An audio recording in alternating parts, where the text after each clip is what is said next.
A very good afternoon student, welcome back at nexus classes. और ये lecture हमारा number 5 है। अभी तक हम लोगों ने डीएनए की फॉर्मेशन और डीएनए की पैकेजिंग के बारे में बेटा पढ़ा है। आज का लेक्चर जो स्टार्ट करेंगे बेटा वो होगा हमारे एक्सपेरिमेंट। कौन से एक्सपेरिमेंट, जिन एक्सपेरिमेंट के थ्रू ये प्रूव हुआ कि जेनेटिक मटेरियल डीएनए है। क्योंकि जेनेटिक मटेरियल डीएनए है या आरएनए है या प्रोटीन है, इसको लेके कंफ्यूजन चल रहा था। तो किस तरीके से जो है हमारा जेनेटिक मटेरियल डीएनए प्रूव किया गया, इसके बारे में जितने भी एक्सपेरिमेंट है वो हम लोग देखेंगे। हमारी सीबीएसई के सिलेबस में बेटा 3 एक्सपेरिमेंट जो आते हैं, एक आता है ग्रिफिथ का एक्सपेरिमेंट, एक आता है मैकलोड मैकार्टी एवरी का एक्सपेरिमेंट, और एक आता है बेटा हर्सी एंड चेस का एक्सपेरिमेंट। ओके, सो टीएच मॉर्गन ने फर्स्ट ऑफ ऑल ये दिखा दिया था कि क्रोमोसोम के ऊपर जीन होते हैं, लेकिन ये नहीं बताया कि ये जीन डीएनए के पास होते हैं या प्रोटीन के पास होते हैं। ठीक है, ये कंफ्यूजन थी। इस चीज को प्रूव करने के लिए सबसे फर्स्ट एक्सपेरिमेंट हुआ बेटा ग्रिफिथ एक्सपेरिमेंट, दैट इज 1928 के अंदर। और इन्होंने जो है वो ग्रिफिथ एक्सपेरिमेंट अपना एक बैक्टीरिया के ऊपर किया था। ठीक है, जो कि एक हार्मलेस, 2 तरीके के बैक्टीरिया लिए थे इन्होंने, एक तो हार्मलेस बैक्टीरिया और एक हार्मफुल बैक्टीरिया। ठीक है, और इन्होंने ये देखा था कि हार्मलेस बैक्टीरिया हार्मफुल बैक्टीरिया में भी कन्वर्ट हो पा रहा था। एक नॉर्मल सा बैक्टीरिया आपका हार्मफुल बैक्टीरिया बन रहा था। इन्होंने ये अपने एक्सपेरिमेंट के थ्रू प्रूव किया था, लेकिन कैसे बन पा रहा था ये भी नहीं जानते थे। तो इन्होंने इनके जो कंक्लूजन है वो आगे इनके स्टूडेंट्स ने बनाए थे। हम लोग इनके एक्सपेरिमेंट के बारे में देखते हैं। पहले इन्होंने 2 बैक्टीरिया लिए बेटा, एक तो स्ट्रिप्टोकोकस और एक निमोनोकोकस। ठीक है, इसमें बेटा निमोनोकोकस जो है वो रफ स्ट्रेन होती है, जिसकी स्किन जो है, जिसके ऊपर जो स्किन होती है वो आपकी म्यूकोपॉलीसैकेराइड की एब्सेंट होती है, और इसलिए हम लोग इसको बोलते हैं कि रफ स्ट्रेन है। वहीं पे ही स्ट्रिप्टोकोकस जो है बेटा वो उसके ऊपर स्मूथ स्किन होती है, और इसके ऊपर बेटा म्यूकोपॉलीसैकेराइड की लेयर होती है जो कि ग्लाइकोकैलेक्स है। और इसी स्किन की वजह से ही निमोनिया की बीमारी होती है, और हम लोग इसको बेटा S3 के नाम से जानते हैं। एक बार दोबारा सुनो बेटा, बैक्टीरिया 2 तरीके के इन्होंने सेलेक्ट किए, एक स्ट्रिप्टोकोकस और एक निमोनोकोकस। स्ट्रिप्टोकोकस S3 से दिखाया जाता है, निमोनोकोकस R2 से दिखाया जाता है। ऐसा क्यों? R और S किस लिए? S stand for smooth skin और R stand for rough skin. Okay, smooth skin क्यों होती है बेटा इसकी? क्योंकि इसके ऊपर म्यूकोपॉलीसैकेराइड की लेयर होती है जो कि ग्लाइकोकैलेक्स बनाती है, और इसी स्किन की वजह से स्ट्रिप्टोकोकस है बेटा वो निमोनिया नाम की बीमारी भी जो है वो करता है। रफ स्किन के ऊपर ये म्यूकोपॉलीसैकेराइड एब्सेंट होती है, और इसलिए ये जो है हार्मफुल नहीं होता। इन्होंने एक्सपेरिमेंट देखा माउस के ऊपर। इन्होंने क्या किया, रफ स्ट्रेन को इंजेक्ट कर दिया माउस के अंदर, और ये देखा कि माउस जो है वो जिंदा था। ठीक है, फिर उन्होंने स्मूथ स्ट्रेन को एंटर कराया, और ये देखा कि माउस जो है वो निमोनिया की बीमारी से मर गया। ओके, नेक्स्ट में इन्होंने क्या किया बेटा, स्मूथ बैक्टीरिया को हीट किल्ड कर दिया। हीट किल्ड का मतलब ये है कि उसने स्मूथ बैक्टीरिया को किल कर दिया। स्मूथ बैक्टीरिया का जो डिसीज करने कोजिंग जो मेथड था वो ही खत्म कर दिया इसने। तो बेटा जो ये रैट है ये आपका जिंदा रहा। लेकिन फिर 4th एक्सपेरिमेंट में क्या किया इसने बेटा, हीट किल्ड के साथ रफ जो बैक्टीरिया थे वो भी इन्होंने इसके साथ यूज किए और माउस के अंदर इंजेक्ट किए, और ये देखा कि ये डेड हो गया। तो 4th में इनका जो दिमाग है वो एकदम से घूम गया कि ऐसा क्यों हुआ। ओके, आप देखो कि जब रफ स्ट्रेन आपके यहाँ पे माउस को कोई डिसीज क्रिएट नहीं कर रही, लेकिन स्मूथ जो है वो माउस को डेड कर रही है। जब स्मूथ को इसने क्या कर दिया, ऐसा कर दिया कि वो डिसीज ना कर पाए, मतलब हीट किल्ड कर दिया, तो माउस जो है वो जिंदा रहा। लेकिन हीट किल्ड के साथ और रफ को भी डाल दिया तो माउस की डेथ हो गई। होना क्या चाहिए था बेटा, हीट किल्ड भी क्या है, डिसीज नहीं क्रिएट कर सकता, रफ भी डिसीज नहीं क्रिएट कर सकता। इन दोनों के अकॉर्डिंग डिसीज क्रिएट नहीं होनी चाहिए थी, लेकिन जब इन दोनों का मिक्सर यूज किया फिर भी इस बंदे को डिसीज हुई और इसकी डेथ हो गई। तो इसने क्या कंक्लूजन दिया, इसने बोला कि कुछ ना कुछ ऐसा ट्रांसफर हुआ स्मूथ किल्ड बैक्टीरिया से जो कि रफ के अंदर चला गया। और वो क्या था बेटा, आज तो हम लोग जानते हैं कि स्मूथ किल्ड में जो डीएनए था वो डीएनए वो डीएनए रफ बैक्टीरिया ने जो है ट्रांसफॉर्म कर लिया। जैसे मान लो स्मूथ किल्ड के डीएनए जो है वो आपने यहाँ पे रखे हुए हैं एक प्लेट के अंदर, और यहीं पे ही रफ हमारे स्ट्रेन के बैक्टीरिया है।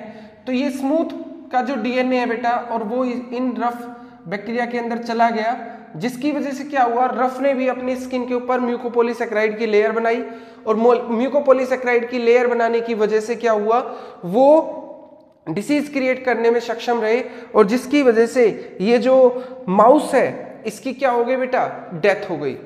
ओके, सो ये बातें आज हम लोग जानते हैं, लेकिन उस टाइम पे बस इसने यही बोला कि कोई चीज ट्रांसफॉर्म हो रही है एक बैक्टीरिया से दूसरे बैक्टीरिया के अंदर। ओके, लेकिन वो डीएनए है या आरएनए है ये बात उसने नहीं बताई थी।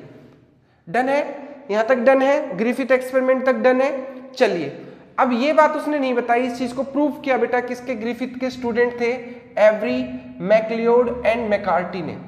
इन्होंने क्या किया बेटा, स्मूथ जो सेल है उसका कल्चर लिया, इन्होंने स्मूथ सेल का कल्चर लिया, और इस स्मूथ सेल के कल्चर को इन्होंने हीट किल्ड कराया। हीट किल्ड कराया इसका मतलब ये है कि भाई उसका वो जो बैक्टीरिया है अब वो डिसीज क्रिएट करने लायक नहीं है। ओके, हीट किल्ड कराया। फिर इन्होंने ये देखा कि जब इसको, इस सॉल्यूशन को इन्होंने ट्रीट कराया बेटा प्रोटीएज एंजाइम से। प्रोटीएज एंजाइम क्या करेगा, प्रोटीन को किल कर देगा, मतलब प्रोटीन को मार देगा। ओके, खत्म कर देगा प्रोटीन को।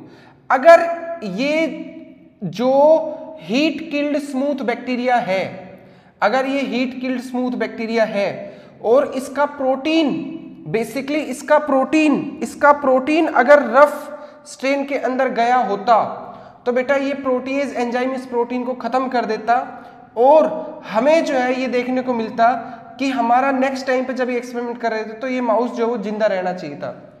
लेकिन इन लोगों के एक्सपेरिमेंट में ये माउस जो है वो उसकी डेथ हुई। क्यों, देखो सुनो, हीट किल्ड इसने स्मूथ बैक्टीरिया लिया, उसके साथ रफ स्ट्रेन ले लिया। ओके, और प्रोटीएज से किल कराया, प्रोटीएज से डीएनए तो किल नहीं हुआ, तो बेटा डीएनए जो है वो इसके अंदर चला गया, रफ स्ट्रेन के अंदर ट्रांसफॉर्म हो गया और माउस की डेथ हो गई। ठीक है, तो इससे ये प्रूफ तो होता है कि प्रोटीन तो जो है वो नहीं गया होगा, क्योंकि अगर प्रोटीन रफ स्ट्रेन के अंदर चला जाता, रफ स्ट्रेन के अंदर गया है, ठीक है, रफ स्ट्रेन के अंदर चला जाता, ओके, अगर प्रोटीन जो है वो रफ स्ट्रेन के अंदर जाता, प्रोटीन तो जाता ही नहीं है बिना, बेसिकली भाई इन्होंने जो है आपका हीट किल्ड बैक्टीरिया लिया है, प्रोटीएज से ये ट्रीट करा रहे हैं। हमें पता है कि डीएनए जाता है, तो बेटा प्रोटीन तो किल हो गए, ठीक है, लेकिन डीएनए तो किल नहीं हो ना, तो डीएनए तो जाएगा, डीएनए तो रफ स्ट्रेन के अंदर जाएगा, और रफ स्ट्रेन किस में कन्वर्ट हो जाएगी, स्मूथ स्ट्रेन में, और माउस की क्या हो गई, डेथ हो गई। ओके, सो यहां से ये तो प्रूव हो गया कि प्रोटीन जो है वो जेनेटिक मटेरियल नहीं है, प्रोटीन जो है वो जेनेटिक मटेरियल नहीं है। बेटा दोबारा सुनो, ये स्मूथ सेल थी, स्मूथ सेल को हीट किल्ड किया, और फिर इन्होंने हीट किल्ड को प्रोटीएज एंजाइम से ट्रीट कराया, प्रोटीएज एंजाइम से ट्रीट कराया। प्रोटीएज एंजाइम क्या करेगा बेटा, प्रोटीएज एंजाइम क्या करेगा बेटा, प्रोटीन को इसके जो बैक्टीरिया के प्रोटीन है उसको किल करेगा। ठीक है, फिर ये देख रहे थे कि क्या प्रोटीन किल होने के बाद रफ स्ट्रेन के अंदर कुछ जाएगा जिसकी वजह से माउस जिंदा रहेगा या मरेगा। तो बेटा उसके बावजूद भी कोई चीज रफ स्ट्रेन के अंदर गई और माउस की जो है वो डेथ हो गई। ठीक है, तो प्रोटीन तो वो नहीं थे, क्योंकि इन्होंने प्रोटीन यहाँ पे खत्म कर दिए थे। अब इन्होंने डाला बेटा राइबोन्यूक्लियस, जो कि आरएनए को किल करता है, फिर इन्होंने सेम बैक्टीरिया, स्मूथ बैक्टीरिया का culture heat killed plus rough strain को यूज किया, और इन्होंने ये देखा कि उसके बावजूद भी जो है आपके जो माइस है उसकी डेथ हो रही थी। फिर इन्होंने डीएनए के साथ किल किया, जो कि डीएनए के साथ ट्रीट किया, जो कि डीएनए को ब्रेक करता है। ठीक है, अब इन्होंने ये देखा कि जब इसमें से डीएनए इसका ब्रेक हो गया तो यहां से डीएनए रफ स्ट्रेन के अंदर नहीं गया। अगर रफ स्ट्रेन के अंदर नहीं गया वो डीएनए, तो बेटा रफ स्ट्रेन वायलेंट स्ट्रेन नहीं बनी, रफ स्ट्रेन जो है वो स्मूथ बैक्टीरिया के अंदर कन्वर्ट नहीं हुई, रफ स्ट्रेन ने म्यूकोपॉलीसैकेराइड नहीं बनाया, जिसकी वजह से बेटा ये माउस जो है जब इसके अंदर इंजेक्ट किया माउस के अंदर, तो ये माउस को कोई डिसीज नहीं हुई, क्योंकि डीएनए यहां से इसके अंदर नहीं गया। डीएनए स्मूथ का डीएनए स्मूथ का डीएनए इसके अंदर नहीं गया, जिसकी वजह से इस माउस की क्या हो गई बेटा, डेथ नहीं हुई। तो यहां से ये कंफर्म हुआ कि डीएनए ही है जो कि ट्रांसफॉर्म हो रहा है एक जनरेशन से दूसरी जनरेशन में, डीएनए ही है जो कि एक तरीके का जेनेटिक मटेरियल है। ओके, लेकिन उसके बावजूद भी काफी लोगों ने इस एक्सपेरिमेंट को नहीं माना था। ठीक है, इस एक्सपेरिमेंट को काफी लोगों ने नहीं माना था। इस एक्सपेरिमेंट को फिर आगे चल के प्रूव किया हर्सी एंड चेज ने, और ये कंफर्म किया कि डीएनए ही है जो कि नेक्स्ट जनरेशन के अंदर जाता है। ओके, सो बेटा ग्रिफिथ के student Avery MacLeod McCarty smooth cell culture को हीट किल्ड करके, जो उसने बोला था कि हीट किल्ड में से कुछ गया है किसके अंदर, रफ स्ट्रेन के अंदर, वो जानना चाह रहे थे कि क्या गया है। प्रोटीन को खत्म किया कि क्या पता प्रोटीन जाता हो, लेकिन प्रोटीन नहीं जाता, उसके बावजूद भी डेथ हो रही थी। आरएनए को खत्म किया, क्या पता आरएनए जाता हो, लेकिन उसके बावजूद भी डेथ हो रही थी।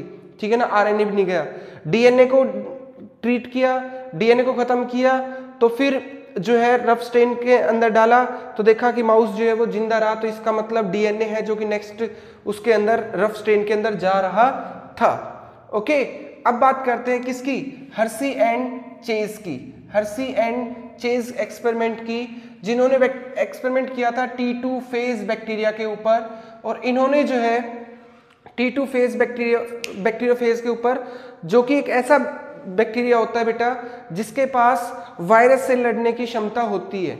ओके, ये बेसिकली क्या होते हैं बेटा, इनका जो स्ट्रक्चर होता है वो कुछ इस तरीके का होता है कि इनके पास सेंटर में डीएनए होता है और बाहर इनके पास क्या होते हैं बेटा, प्रोटीन होते हैं। ठीक है, इन बैक्टीरियोफाज के पास सेंटर में डीएनए और बाहर क्या होता है, प्रोटीन होता है। और हम लोग जानते हैं बेटा डीएनए में क्या होता है, फॉस्फोरस, और प्रोटीन में क्या होते हैं, सल्फर। इन्होंने क्या किया, फॉस्फोरस को आइसोटोप बनाया दैट इज P32, और सल्फर का आइसोटोप लिया दैट इज S35। ओके, फिर इन्होंने ई कोलाई को इससे ट्रीट कराया, ई कोलाई को इससे इन्फेक्ट कराया, और जब ई कोलाई से डीएनए वाले जो डीएनए आइसोटोप लिया था, इसको जब इन्होंने ट्रीट कराया तो ई कोलाई के अंदर इसका जो है वो डीएनए गया होगा, और जब इन्होंने इसको ट्रीट कराया तो बेटा जो प्रोटीन है वो तो सिर्फ सरफेस है। ठीक है, हम लोग जानते हैं कि अंदर कौन सा जाता है जो कि आगे चल के नेक्स्ट जनरेशन बनाता है, दैट इज डीएनए। ओके, जब इन्होंने बेटा इस सेल को सेंट्रीफ्यूज किया, सेंट्रीफ्यूज का मतलब ये है कि हाई स्पीड के ऊपर इन सेल को ब्रेक किया।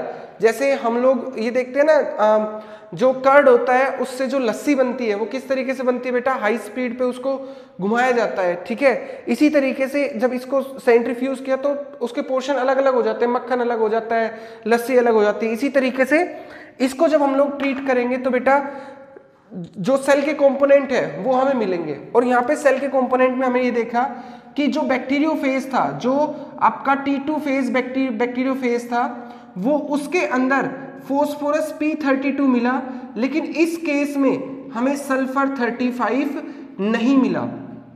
ठीक है, दोबारा सुनो बेटा, इन्होंने क्या किया, एक बैक्टीरिया को T2 फेज बैक्टीरिया से ट्रीट कराया, या मतलब ये कहूं कि इन्फेक्ट कराया।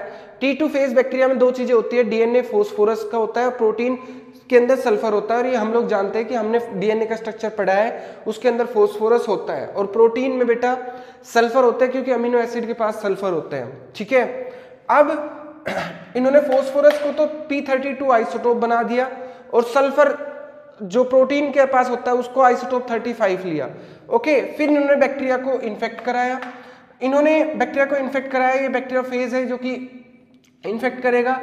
और जब ये सेल जो ई कोलाई की या ये बैक्टीरिया की जो सेल है, इन सेल के अंदर ये बैक्टीरिया फेज ने जब अपनी कॉपी बनाई, जब ये अपनी कॉपी बनाएगा ऐसे, बहुत सारी कॉपी बनाएगा ऐसे, तो इन कॉपी को जब हमने सेंट्रीफ्यूज करके इनके ऊपर रिसर्च की तो ये देखा कि इसके पास बेटा P32 है, ना कि S35 है। ठीक है, सो यहां से ये पता चला कि नेक्स्ट जनरेशन बनाने में जो काम आता है वो कौन आता है बेटा, आपका डीएनए आता है। और यहां से ये कंफर्म हुआ कि डीएनए ही आपका प्रॉपर जेनेटिक मटेरियल है, ना कि प्रोटीन है। ठीक है, ना कि प्रोटीन है। ओके, सो ये 3 एक्सपेरिमेंट थे बेटा जो हमारे सीबीएसई के सिलेबस में है, और हमने ये तीनों एक्सपेरिमेंट जो है वो काफी डिटेल में स्टडी किए हैं।